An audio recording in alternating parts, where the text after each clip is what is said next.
You're listening to Intent Topics, a podcast about all things growth. I'm your host, Logan Kelly.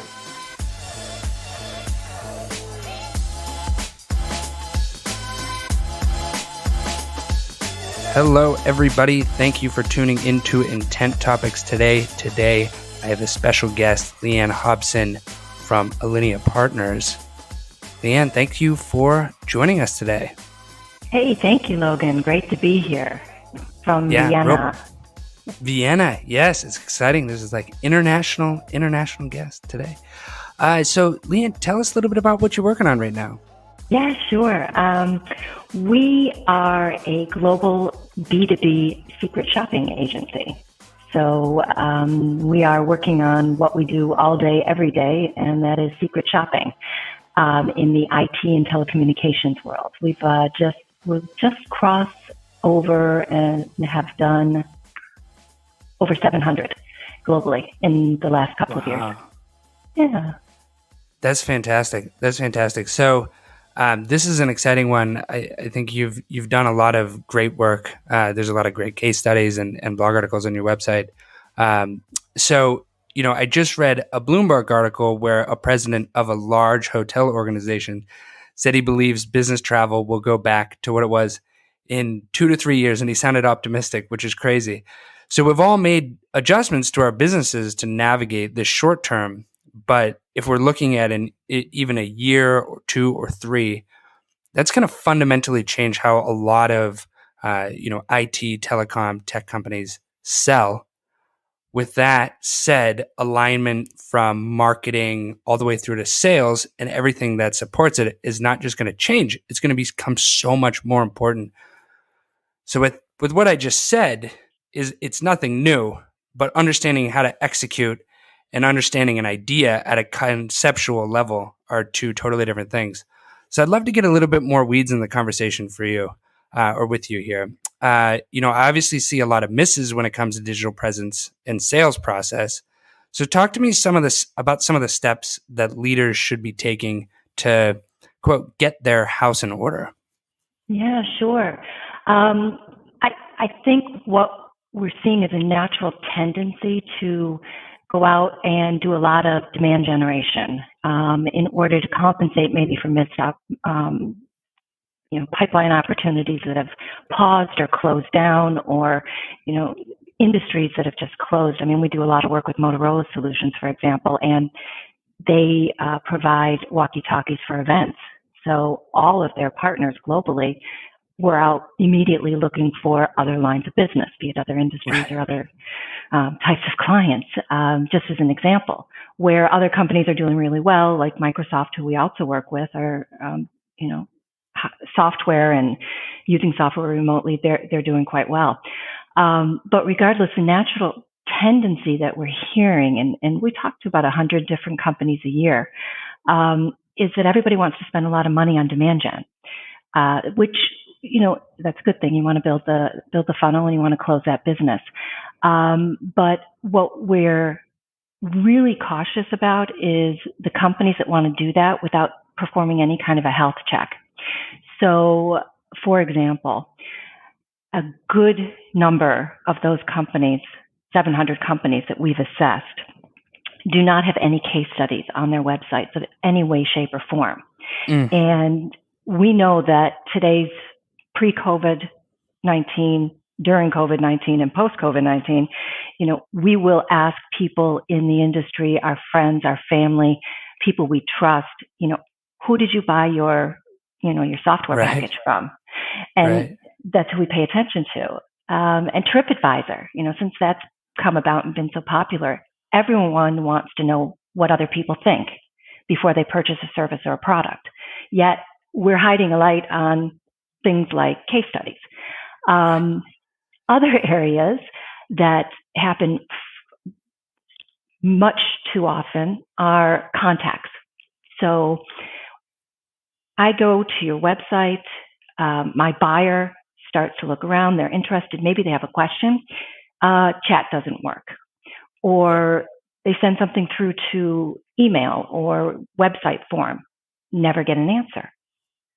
Now, before the pandemic, we would have conversations with companies about, you should make sure that your processes work, that they're staffed, et cetera, and make sure that if you have a communication possibility to a company, you need to make sure that it works.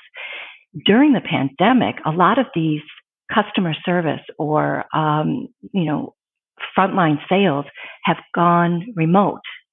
But that doesn't mean that we shouldn't be able to reach you. So even if your marketing department is now sitting at home, you need to answer your emails. And you can't think about spending a lot of money on demand generation unless those simple things work, or else you're not going to get the opportunity you've just generated and you'll waste your money. I love that. I love that, it's actionable. It's so simple. Mm-hmm. But it's also, it's much more fun to talk about, like, what's the new copy? What's the new strategy? Who could we target? As opposed to, like, let's make sure that what we already have is executed correctly and in a way that is not missing opportunity. So it sounds like, one of the first steps that we should be taking here is really make sure that our sort of defense or what's already on our website is operating right before we go spend more money. Exactly. Operating right is one level. Content is right. Is it appealing to the right persona? So, for example, if you tell me that you're looking to market to hotels, just to use your story from the beginning, then you shouldn't have a website that never mentions hotels or concierge services or any of the other language of hotels, and it shouldn't be as though you're speaking to a vanilla small and medium or large size company, right, which many people do. You should actually make sure that your website is acting as part of your sales force. And just as your salesperson would pick up the phone and immediately get rapport and understand what type of a persona is on the other end of the phone, your website should be able to do that as well. So that's interesting. I think that leads us into kind of the persona, understanding the persona one, which is very important. I think that goes without saying. And a lot of companies get it right, but a lot get it really, very wrong. And even with the best, like, targeting data, most sophisticated marketing automation, marketing technology, that can really cause things to fall flat. So, where are you seeing some of the biggest misses from a understanding your persona, translating that into your presence, and do you have some examples that might be companies that are doing it right that you've seen that are sort of standard bearers for right now? Yes, and yes again. I can tell you from our research, what we find is that in the IT world, many companies still display information on their website and market themselves on their website toward an IT buyer. And what we've realized over the last couple of years is that the IT or the manager or the CIO is not the only purchaser in many of these purchasing scenarios. So you're going to get a CEO involved, you're going to see a CFO involved, maybe marketing's involved or other decision makers within the company. Or in many cases, the CIO has become much more business savvy than they were 10, 15 years ago.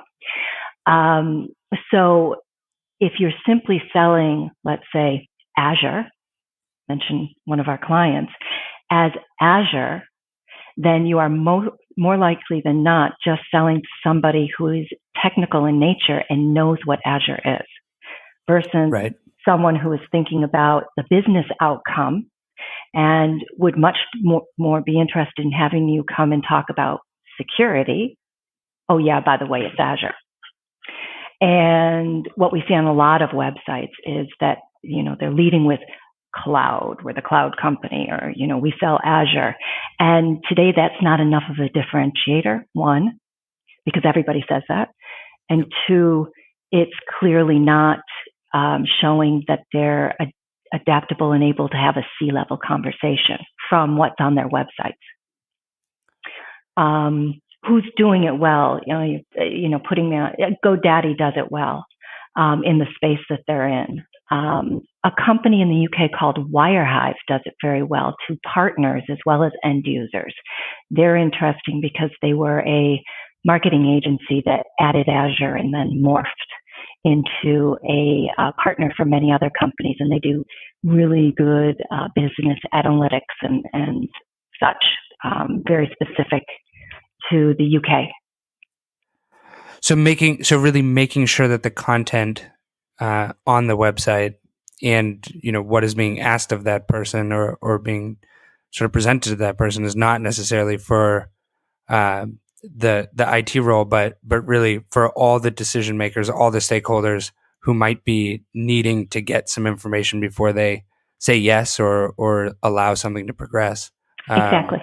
Which in a lot of cases is not necessarily the IT person, right? It is the the C-level. Yeah, interesting. So, one of the things that when we're kind of going through reading some of the work that you and your team have done, you had mentioned, or your team had mentioned, these moments of truth that there's so many assumptions that get made, just building anything, that you say an outsider is really who can see these moments of truth.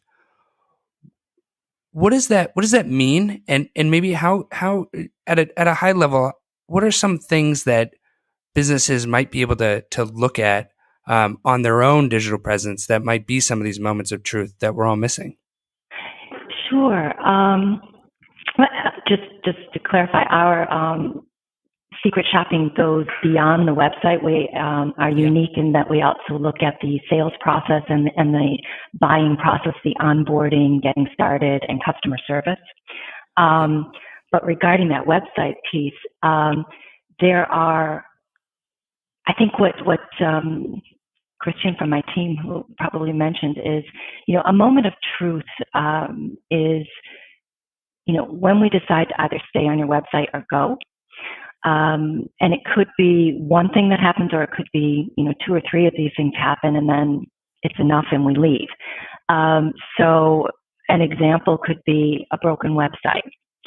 We had a buyer shopping a website a couple weeks ago, and they had a great call to action. If you want more information about this, in a 30-minute free consultation, contact us here. And my buyer was like, oh yeah, I'll take that, and clicked on, and it went to a broken link. No. Yeah. Oh no. Yeah. That's brutal. Horrible, because, my buyer will be persistent. They will try other ways to reach that company, but normal buyers don't. My crazy buyers. So that's one thing. Another thing, a lot of companies haven't put HTTPS on their website, so it's not secure, which means last week a buyer went to a website and clicked on, and it said, have you seen this lately? Yeah. Please be aware the website you're about to go to is non-protected. Now, does that make you feel creepy? Yeah, like continue at your own risk. This could ruin your computer and steal all your information. Yeah. Exactly. Scary. So one, you're not going to do it just because you don't want to risk that. But two, the brand that you had in your mind that you were going to go to their website, you're starting to think, wow, creepy thoughts. And that's not how you want to start a sales engagement. Right. Absolutely. That's a simple thing. And, you can buy it from your provider, and I don't know, I think it costs €50 or something like that. Yeah. It's simple. Cost of doing business. Interesting. So this is great. Well, I think these are, there's a few really good nuggets in here. Is there anything you'd like to leave the listeners with before we wrap this up? Just staying with the theme. I think generating demand, generating it digitally. I'm a big supporter of that. But people usually go to the dentist a couple times a year in order to prevent cavities. So, Yep. Do that business due diligence and check to make sure everything works. And then you can invest and do the right things with companies like yourself, and grow, so invest, assess that everything's in order and then grow. Bam. I love it. Well, Leahanne, thank you for joining us. We hope to have you back. Everybody, this is Intent Topics. Thank you for stopping by. Please feel free to give us a 5-star review on whatever podcast app you listen on, and we will see you next time.